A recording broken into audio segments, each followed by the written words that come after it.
This is economics. Now, I'm a big chuffer. You know how I go on about, like, and I do sometimes, I go on about, like, politics and, I wish the world was better, left-leaning, leaning, wanting to do a bit more sharing, a bit more caring sharing, wish the world was a bit nicer. It's a hard world out there, isn't it? A hard world out there. I wish we could do a bit to make it a bit more nice. But, you know, I did study economics at university. Like, economics was sort of like my thing, and that's how I came to this conclusion that it's bad. Because I also studied sociology and studies in social psychology. It's a mouthful. Sociology and studies in social psychology. Now, anyone that knew me at uni, anyone that went on to get their degree will know that they did a lot more study than I did. I did a lot more messing around, did a lot more going to clubs and being a bit more, I did a lot more, like, anyway, I worked at a restaurant for a bit as well. So my life didn't end up with the degree and the philosopher's hat. But I do know a bit about this sort of stuff. And I have been able to continue, like I suppose most graduates do, continue reading, continue learning. So I am interested in these sort of things. And this blew my mind, my tiny little mind. Sick leave costs up 31%. Sick leave, due to poor mental health, was the top cause of time off work in the UK in 2021, costing employers billions of pounds. Now, there's a couple of angles to this. I mean, this is an economics publication. It's Bloomberg Wealth, so they are looking at the economic angle. But it still disgusts me that we're talking about poor mental health and we're not even pretending that we're going to talk about, you know, what it's like to suffer with poor mental health, you know, the actual personal stories of people that suffer, the damage it does to people. What we're concerned with is, are we losing 31% of our money here, billions of pounds? Now we're going to sit up and listen. There is a bit of savagery in that, isn't there? There is a bit of a savage angle to that. But we here at Mental Health Monday, we care about the people, don't we? We don't care so much about the money. But what blew my mind so much about this is that it's the top cause of time off work, and it's during COVID. The COVID. It's during the COVID. So isn't that, like, actually amazing? I think it is actually amazing, isn't it? Because you'd think that the number one cause for time off work in the UK was COVID, but more people have taken sick leave due to poor mental health. And the other thing that absolutely, like, I find really, I can't get my head around, is that when I was younger and when I wouldn't have called up and said, I'm having a poor mental health day, I can't come in. Like, even if I was, I'd have probably said, I'm feeling sick, poorly, the flu. Like, I'd have probably lied about it. Not through stigma, but through, I probably would never have believed that my employer would have given me the day off work, or sort of believed me in the same way as something physical. So I've never had a day off work myself through mental health absence.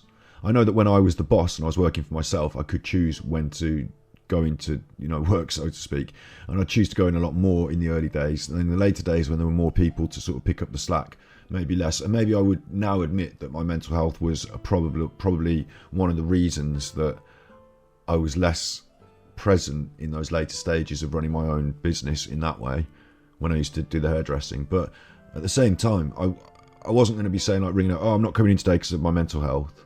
It would have been a hangover.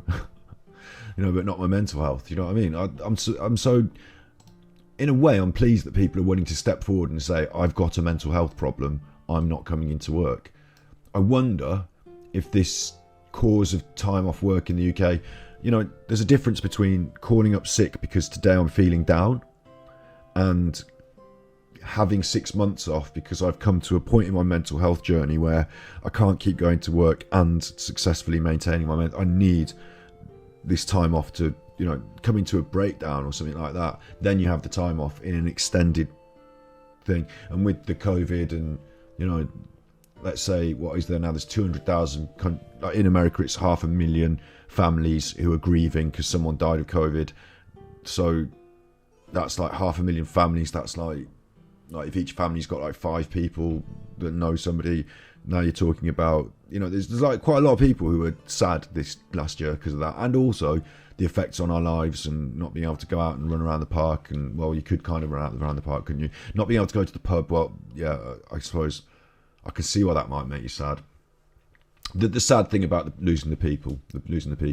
So maybe it's that. Maybe it's the other thing. It's hard to know, isn't it? It's hard to know whether it's people coming to a breakdown and having to leave the workplace for a serious rehabilitation, recuperation, or if it's just like a few days here and there that now people are saying, they're prepared to say, I feel down, I'm not coming into work today, whereas before they would say, I'm feeling sick, I've got a tummy bug, So that's a really interesting article, and the data is from GoodShape, which manages workplace absences for companies and has a database of 750,000 employee records. So it's not a huge figure. It's not like national figures that, 750,000.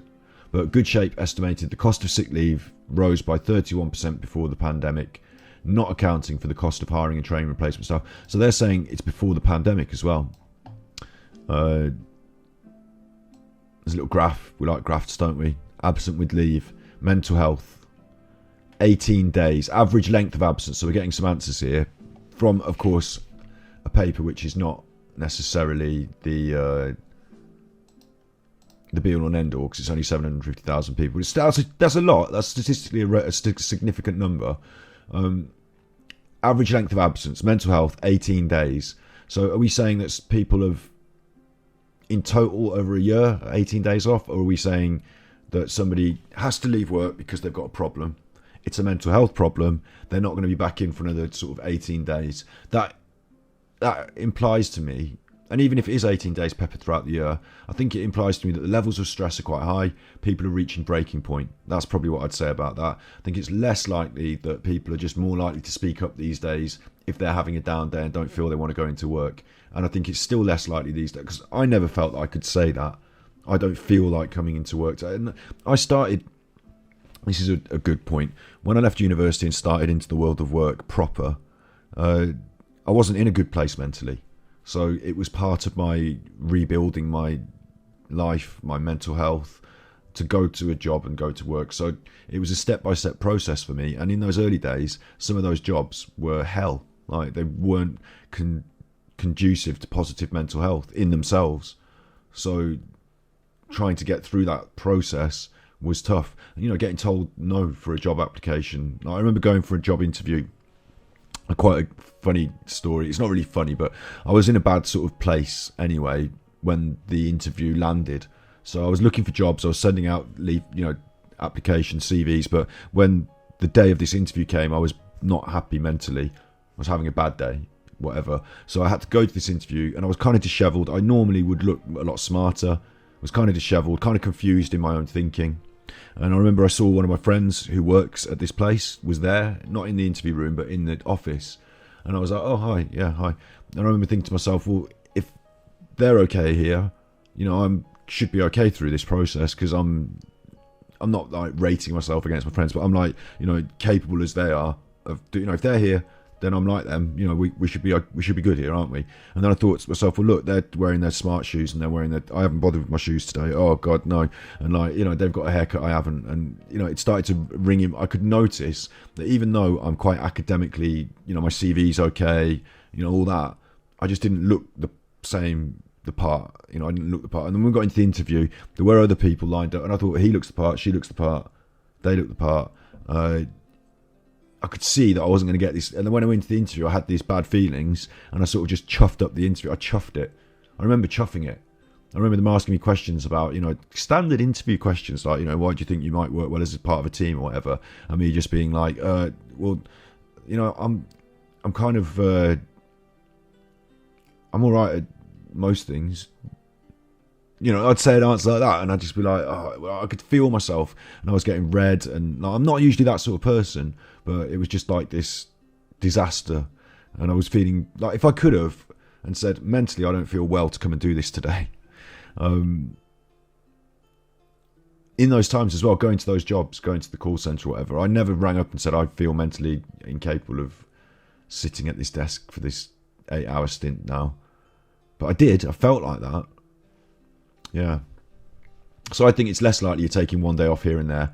And if you are, it's still indicative of a deeper seated problem. And I think that more than likely this 18 days at a time, bigger than musculoskeletal issues, bigger than confirmed case of COVID, longer time off work than with COVID. That's... It says here, if you've had a confirmed case of COVID, the average time you were off work was 5.8 days, which isn't even as long as the... Like, this is a different story now, so let me finish what I'm saying and then I'll complain about the COVID. But, yeah, 18 days is a long time. It's probably... 18 days is still not... You know, I remember thinking back to my own journey, 18 days is not even a drop in the ocean of your mental health recovery journey if you're pushed to breaking point. So that's not... these people are still going back to work with the stress and the struggles. They're just, you know, coming to the end of what is reasonably allowed them at work for sick leave, aren't they? You know, it's been nearly a month. You're coming back now. Very interesting. Very interesting. And a huge burden on the economy. Bigger burden on the economy than some of these things combined. Than tummy bugs and suspected COVID. So the one that bugs me though is you've only took 6 days off work on average if you've got COVID. But if you've got COVID, you have to isolate for 10 days. So that doesn't add up, does it? Who's going to work when they're supposed to be isolating? That's why it's spread. Oh. Anyway.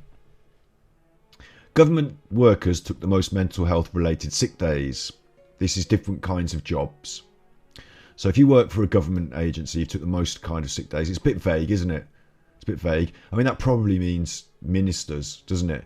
They've probably swangled every sick day they could for holidays in Tuscany. I'm guessing. Construction and real estate. Or maybe if you work for government agencies, the government are so bad at their job and you're having to pick up so much of their slack and it's so stressful. Maybe it has been stressful because there's been a COVID. These are just mental health related days, not any other kind of thing. So construction and real estate next. Again, put them both together, which is a bit strange because they're kind of different ends of the same industry. Transport and logistics. And these are all quite similar high numbers.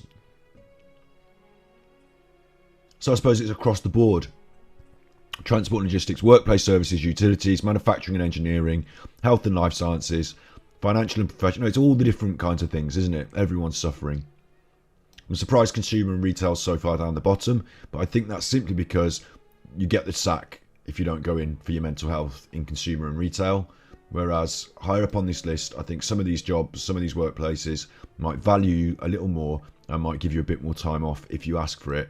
Whereas when you're down at this end, consumer and retail, then, you know, they just say like, if you don't want to come into work, we'll get someone else to do your job. So there you go. Bloomberg Wealth. And what they're saying there is that it's a financial problem. The pandemic has meant that across all industries, more is being expected of people and budgets, said Alan Baker, GoodShape's Chief Executive Officer.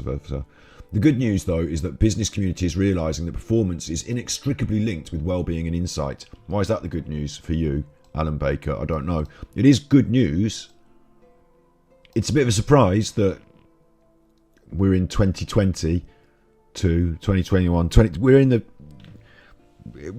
modern world, and they've only just realised that if people feel like shit, then they're not going to do well at work.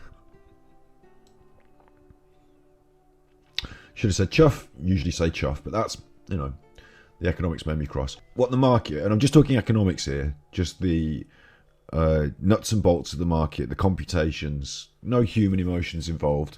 The market says if you're going to be off because of your mental health, then chuff off.